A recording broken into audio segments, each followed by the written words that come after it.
আসসালামু আলাইকুম। আমি তারানাস ডায়েরিতে আপনাদের সবাইকে জানাই আবারও স্বাগতম।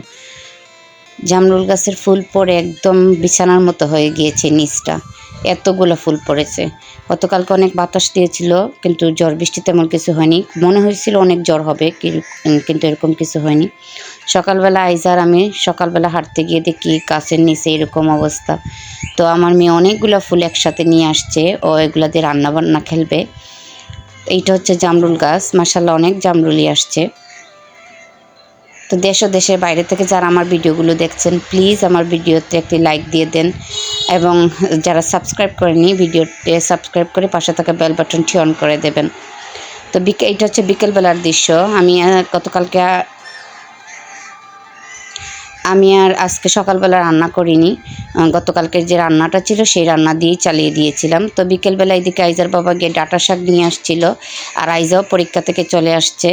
এসেও আমাকে একটু কাজে সাহায্য করছিল, ওই যে কাঁচামরিচের বুটাগুলো ফেলে দিচ্ছিল, আর আমি এদিকে ডাঁটাগুলো কেটে নিচ্ছিলাম রান্না করে নেব বলে। আইজা মাশাআল্লাহ এখন আমাকে ঘরে অনেক কাজেই সাহায্য করে, একটু একটু করে বড় হচ্ছে। আর এই চাটাও আমার মেয়ে আমাদেরকে বানিয়ে দিছে গ্যাসের চুলাতে।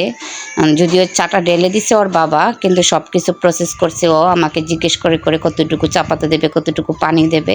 তো আমি বলে দিছিলাম, আর করছিল। মাশাআল্লাহ অনেক স্বাদের হয়েছে আমার মেয়ের হাতের চা। আর এইদিকে সোয়াদ বিস্কিট খাচ্ছিল, এখন একা কীভাবে খাবে, কিটিকে তো খাওয়াতে হবে।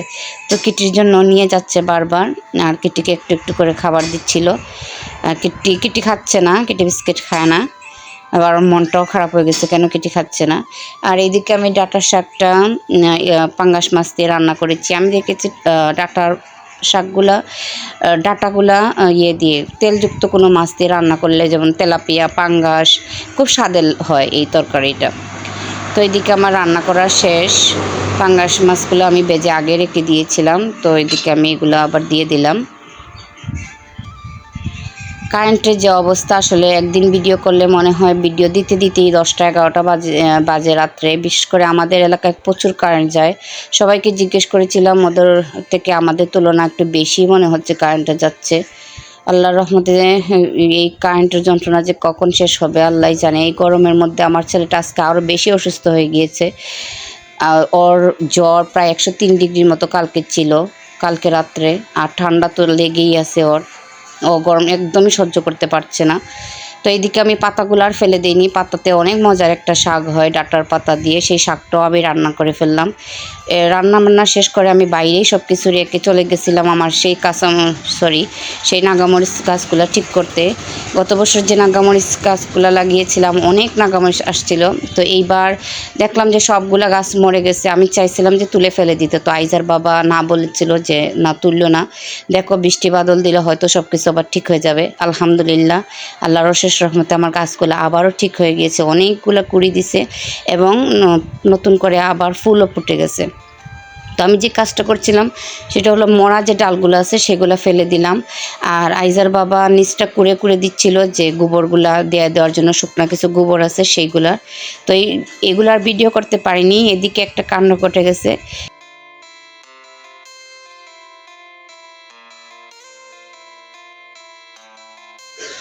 তো কিটি আর গুইসাপ এদিকে খুব যুদ্ধ মনে হচ্ছিল আমাদের। আমি আর আইজার সোয়াদ দাঁড়িয়ে দেখছিলাম যে ওরা কি যুদ্ধ করছে কিনা।